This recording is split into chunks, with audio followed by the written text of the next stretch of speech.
Oh, made it to Box Hill, guys. So this is where I set off 6 weeks ago,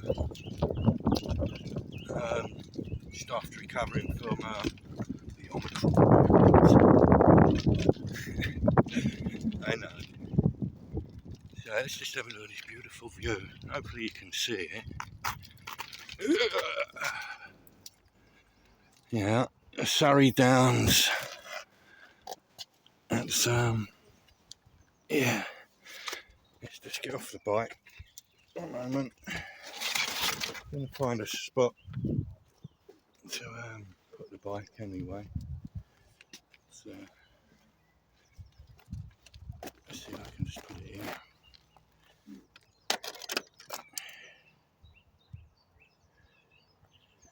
So there we go. I'm just experimenting with the camera. But anyway, let's go that way. That's better. That's a better view anyway. So yeah, 6 weeks ago, I left Shepherd's Bush after the recovery from my COVID experience, and yeah, didn't know what to do with myself. I'd sold my boat, had no home to go to, didn't fancy going abroad by then, so I walked about for a bit, pocket full of cash, and decided to buy my little bike, brand new one, perfect. So I kitted it up as I went along. It was a journey of where I was going to adapt on so many levels. Did I adapt? So I come up to Box Hill. Got a friend who lives on one of the caravan plots up here. He's got £1 million view, I tell you that much. And you see him at the end anyway. It's gonna go back there for a nice hot bath, shower, cup of coffee. So yeah, I leave Box Hill. I go down to South Downs that way towards Guildford. Arrive in Guildford, Alford's, pick some bits up, and pick up the South Downs link. It's an old railway line, and it takes you all the way down to there somewhere, like a gap that runs all the way through. Beautiful journey, especially for my first day out. Nice flat lands, only one hill to pop. Clocks hadn't quite turned then, so it was still getting dark quite early. So I'm looking for a place to bivvy up for the night around 5:30, 5:45. Got my own fears there, you know, what ifs and buts and onlys. Anyway, I managed to find a little spot, hammock and tarped. And I just put my hammock up, little gas burner, a cup of coffee, 2 or 3 paddocks down with someone's gaff. But it didn't see me, I'm very discreet. So I wake up in the morning, you know, there's frost out in the meadows. It was cold, but didn't really affect me that much. So I continue on the South Downs way, and I come out at Stenning. And yeah, I popped this giant road hill up to the South Downs. Wow, huffed and I puffed, and I got up there. I'm on the track now, going west towards Winchester. Come across Charbry Mound. It's, I don't know, 4:30, 5 o'clock. Sun's going down, golden skies, absolutely beautiful. I get my tea making stuff out. I have a nice, well, it was coffee, but I had a nice cup of coffee, and I'm sitting there and I'm having a smoke and I'm having a chat with a few people, telling them about my journey, and lots of love and luck being wished upon me. So I was going to bivvy up on Charbry Mound, but someone mentioned about wizards and witches coming out at night, so I thought better of it. So I camp up at a dew pond, a few hundred metres down the path. Now this is around the 26th, 27th of March. My 3rd night, I think, 2nd night. And the dew pond was practically dry, you know. Even rainfall should have been doing it. As we know, we've not had a lot of rainfall this spring. I haven't. About 5 hours in 6 weeks. That's scary, that is. So I wake up in the morning, not realising it's a Saturday because I'm a man of no time. Sponsored walkers everywhere. So I give me head a scratch and a few other bits, make my coffee and get on my way. Wow, man. Well, I brutalised myself and the bike on the South Downs. It's more of a walking path and mountain bike. The dudes on their mountain bikes were looking at me in a funny way and saying, wow, politely, I wouldn't be doing that. But it was more with the F word. Anyway, day and a half, I realised, it's just too much for myself on the South Downs. So I deviate. I pop out at Big Nor somewhere. Big Nor, lots of history there, Roman castle, baths and all that. And I swing down, whoosh, whoosh, whoosh, whoosh, into, I believe it's Midhurst area. I stock up and I climb back up now. I'm enjoying the climbs and the drops from the downs, all on the north side. Bivvy up. Now I find a goat track. I'm pushing my bike up and there's this woman, the look of fear in her face. What you're bringing your bike up here for? There's a bigger track. I have a conversation with her, said I'm going up there no matter what. I find a nice spot. I'm sheltered. The wildlife that crept through was amazing. So where's that? That's third night. So I spend a few nights up and down the South Downs, bivvying up in the forest. I left when it was like this, nice and hot in March. Weather starts turning. So I get to Winchester, quick look round. Cities and towns don't really do it for me. Beautiful countryside is where it lies for me. And leave Winchester and I make my way to the New Forest. I twist and I turn. Don't matter. Got a map, my phone's off. No electronics. Following me nose, signposts. I stopped at a shop there on the way in. Bought myself a pasty and a cup of coffee. Trying to spend my money within the local shopkeepers, keeping it out of corporations' hands. And I wanted to dispose of my rubbish, and they said they didn't do bins and stuff like that. Really shocked, and I had to have quite a conversation for them to accept the waste that I've bought from their shop to eat my breakfast sort of thing. But yeah, strange stuff. So I end up in Ashurst, in the forest there. Find a nice little inlet. The wind's coming in from the northwest. Set my tarp up. Keep myself a little bit warm. I'm not lighting fires. Stealth camping. I don't want to get busted. Hammock up, sort myself out, have my lunch, my tea. I'm in my element. Wake up in the morning, it's freezing cold. I know I've got to pack up and keep moving. A herd of horses come running through, galloping through. An amazing moment, all the colours, browns, blacks, whites, a few greys. I took my message from that meaning, So I move out of the forest and I make my way into Brockenhurst. As I was going in, I was like, wow, such a tourist town and how it had been affected by the COVID situation. Anyway, found a bike coffee shop, a few little repairs done to my bike because of the South Downs. And carry on, do a circuit round to Bewley and Brockenhurst. But it's that cold, I've got to keep moving, that wind chill's something else. So I'm in Brockenhurst now, bit of lunch in the church porch. Warmest place in Brockenhurst, I believe. Cycle out, it's now 2 o'clock, 3 o'clock, weather's turning again. Find a nice little forest. And the labours of someone's love of last year. Found a big tree cave, big fallen tree. Logs and sticks and whatever else put up. So had a little few more touches and had a great night in there, albeit a bit cold. Then I realised I needed to adapt a little bit more and I needed to buy a tent. Found one on Facebook down in Bournemouth. So hey, I'm off to Bournemouth. So I make my way to Bournemouth from Brockenhurst. Have to hang around for a couple of hours. So I pick this tent up. Quite a good and cheap. 15 quid, little one-man bivvy tent, camouflage, perfect for me.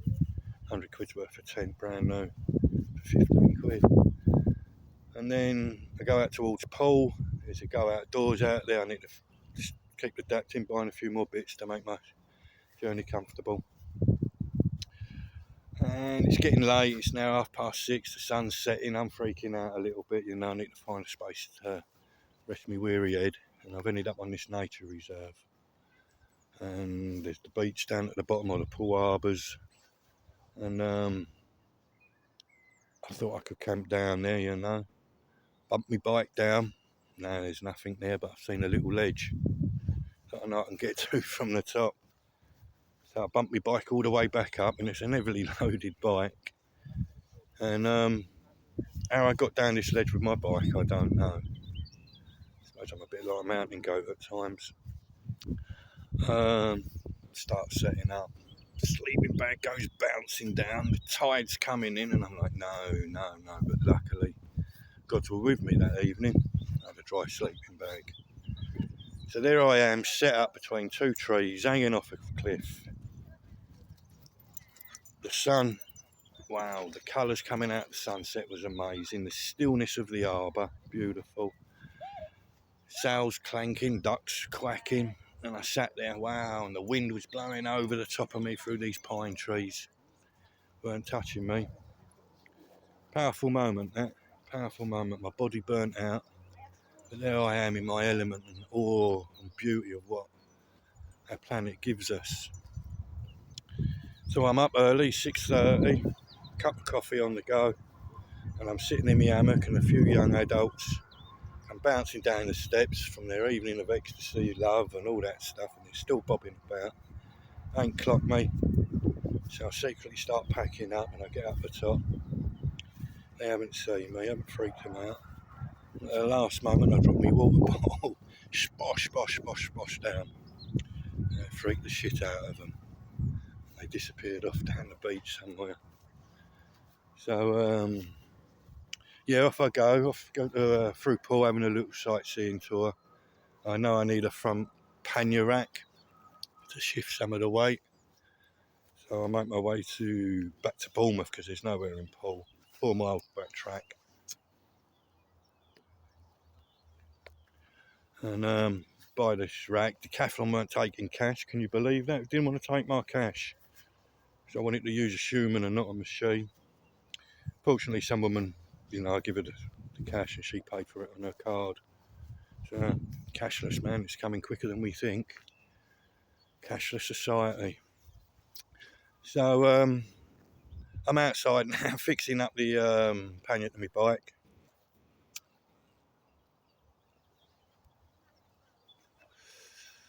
And this 72-year-old dude comes and have a chat with me.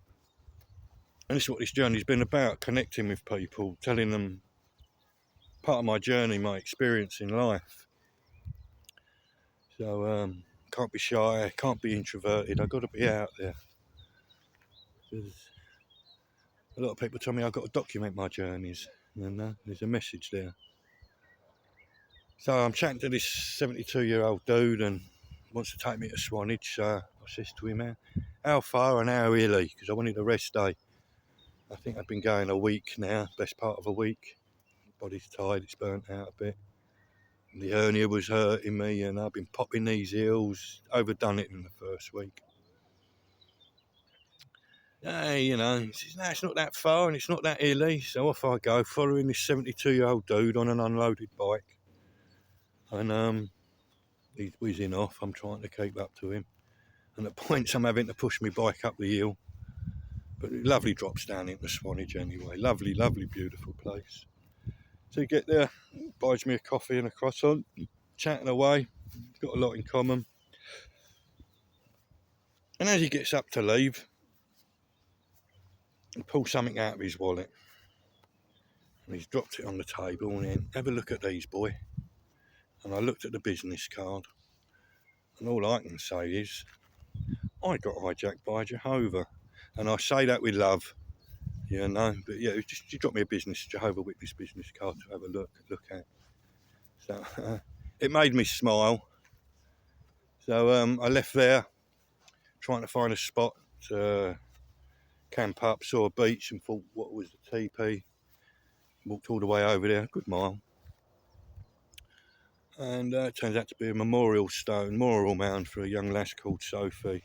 So I put a couple on, one for her and a few for her past brothers and sisters. Carry the light for us still.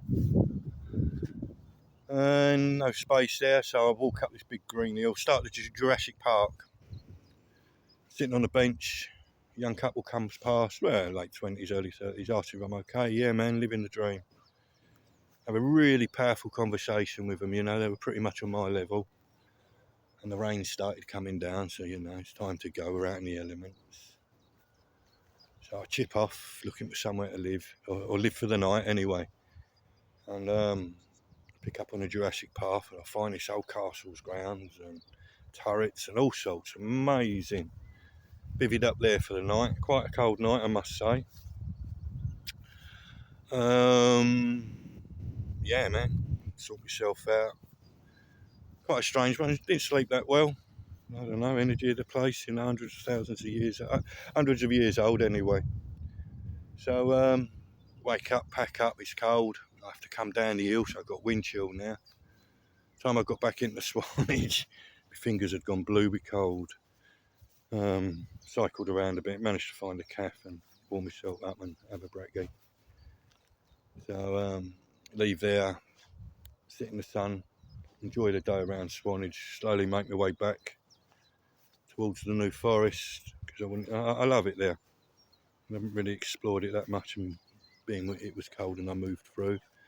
So I made my way back through Bournemouth and the west side of the New Forest, out towards Fordingham Bridge, and beautiful area.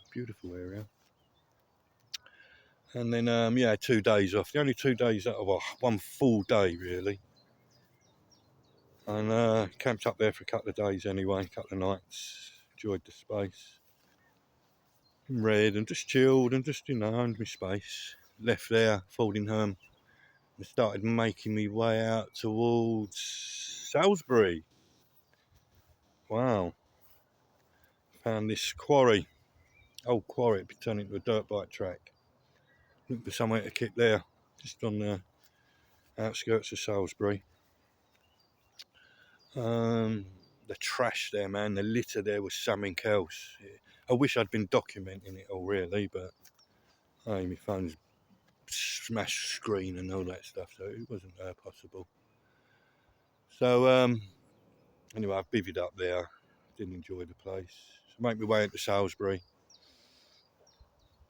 shoot into a cafe, try to charge up my radio and my torches, and see a street cleaner come down the road. 20, 30 grams, 40 grams, I don't know. 21st century Hoover, sweeping up the street, sucking up all the dirt. And it got me thinking, we don't do this stuff to our countryside lanes where there's a shit ton of litter. We keep the high streets clean and the suburbs and the towns and the cities, but we do not look after the countryside. I'm going to say at least 50% of the spots that I'd found, there was litter. Just rotting there, doing no good. So yeah, it just put me on that thought pattern. So I leave Salisbury and I make my way to Stonehenge. Wow, turn up at Stonehenge and the wind, man, the gods sending me this wind, Fortunately, I'm walking into it. So do what I do around Stonehenge, pick up the drove, need to find a spot to bivvy up for the night. Anyway, I cycle out the drove, and I wasn't aware that Larkhill military base was behind it, so I've cycled into that, into the face of that. The wind's blowing me, it's just too dangerous for me to be on the roads. So I turn off onto a track, there's red flags, you know, so I've read all the warnings and I know what part I can cycle through.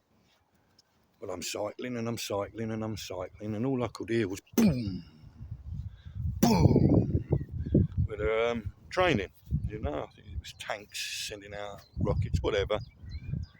So it was quite unnerving, I must say. So anyway, I find a place that's more open for general public, you know, there's dog walkers there and stuff like that. Find a little circle of woods, and I run in there because the clouds have turned black, it's coming in. So tarps up, little tents up. It's the only night that I stuck the tent up out in the wild. And yeah, man, the hailstones come, everything come. But bit of an unnerving night. Hoping I ain't going to get busted by night military movers and what the fuck are you doing here? You're an headache to the system. Anyway, wake up, do what I've got to do, move on. And I took the back route into Glastonbury through the old way. Followed a ridge line, but on the roads, through quaint villages, and wow, beautiful place. Beautiful journey that. The weather started turning warmer. So, yeah, I think I could get my shorts on by then. So I get to Glastonbury. Well, Glastonbury, what it is what it is, isn't it? You know, spiritual place, full of the weird and the wonderful. Get me water from the White Well. Hike up as much as I can up to the Tor, but you know, it's just too much with a bike. And I thought I'd keep in the graveyard for the night there. You know, the dead don't scare me, it's more the living. But I'm sitting there, you know, 7:30's coming, I want to get myself sorted. But being Glastonbury, there's lots of folks still coming out and visiting the dead. So I move on, I cycle off to Wells. Beautiful night that, beautiful evening cycling. Sunset and all that stuff, you know. Anyway, I find this little forest just on the outskirts of Wells, and I go creeping in, just about to see what's going on. Loads of white and yellow flowers on the forest floor, and I was like, wow, man, this is pixie land, you know, fairyland. So as I go creeping in, I could see this flickering light, and I was like, shit, man, it's Tinkerbell. But anyway, I started working out an outline of a tent in the distance. I creep back out, and then another 10 minutes into the forest, find a spot. It's a big tree, it's dark now, I want to sleep. So I've just bish bash boshed, bivvy bag, sleeping bag, I'm on the floor, roll a ciggy, you know, I'm going to sleep. All of a sudden there's this light flashing and shining a few hundred metres out in the woods, and they never spotted me. I was a bit like Wurzel Gummidge in the boughs of the tree, my poncho and stuff. But can only gather it was kids, and I freaked the hell out of them because that torch was on for quite a few hours into the night. But anyway, I left there, cycle round Wells, beautiful place, and made me way to the Mendips. Big mistake, but there's no flat route through. As I said, I was going everywhere and anywhere, and I've ended up out towards Wookio. Been there a few times, that area. And I know I've got to climb the hill, and I've huffed and I've puffed and I've pushed and I've cycled and I've screamed and cried. And I got over the hills of the Mendips and skirted the east side of Bristol, more or less, a place called Chumagna. Have lunch, have a chat with a few people. And bivvy up for the night just south-west of Bristol, no, Bath. And I find a nice little corner plot of land, middle of nowhere. Sitting there in my hammock, and I was on the floor, make me coffee. Little hare comes bounding in, does his thing, and he comes and sits right in front of me. And yeah, quite a moment, me and this little hare. So I leave there and I go into Bath, cycle around Bath, do what I got to do, and pick up the Avon and Kennet Canal. Flat land at last. Flat land. I think I've been cycling hills for the last 4 weeks. So I cycle through the Kennet, make my way out to Devices, spend a night at Devices, make my way out to Avesbury the following morning, and it was when it rained. It's when it rained. 2 hours, 3 hours worth of rain. Didn't affect me. So I go out to Avesbury and get my first puncher. So in a month, one puncher, so that ain't too bad. Dealt with that, got to Avesbury. Done what I'd done. I got a few powerful journeys there over the past, and a few ghosts had to be laid to rest. So I have a night up on the Ridgeway, nice little pine copse area, and come out of there, make my way into Marlborough, stock up to Savasnake Forest. It was Easter, it was bank holiday. I can't stay. I've got to keep moving. I'm going to get busted, sort of thing. I never got busted really. Yeah, never thrown off any land or anything. So Savasnake Forest for a night. Foxes calling, deers padding through. Beautiful, beautiful place. Savasnake, where do I end up from there? Start cycling down the Avon and Kennet. It's a place, that was it, Great Bedouin. You're in Great Bedouin down that way. There's a cafe called Wendy's, go and find it. It's a beautiful, homely place. It's in the local park. It's vegan food and healthy options. So yeah, back on the Avon and Kennet, and the journey quite quickly went sort of thing. Before I know it, I'm in Reading, picking up the Thames Path, and before I know it, I'm in London. I'm a week ahead of schedule, so I think, what am I going to do? So pick up the River Lee, and have a slow journey up to Bishop Stortford. Weather's turned nice, sort of thing, and I turn around, and now I'm here. So I've had a beautiful 6 weeks journey. Powerful, inspirational conversations with folk. It's give me motivation to go on another one on May Bank Holiday. I'm going to be cycling from Brighton up to Edinburgh. The journey's going to be what it's going to be. I'm going to tell the story, and hopefully I'll see some of you along the way. Going to put that stuff up on Facebook. I've created a page for it, Junksy Off Grid on a Bike, hashtag Junksy Off Grid on a Bike, and yeah, I'll see you all on the road somewhere.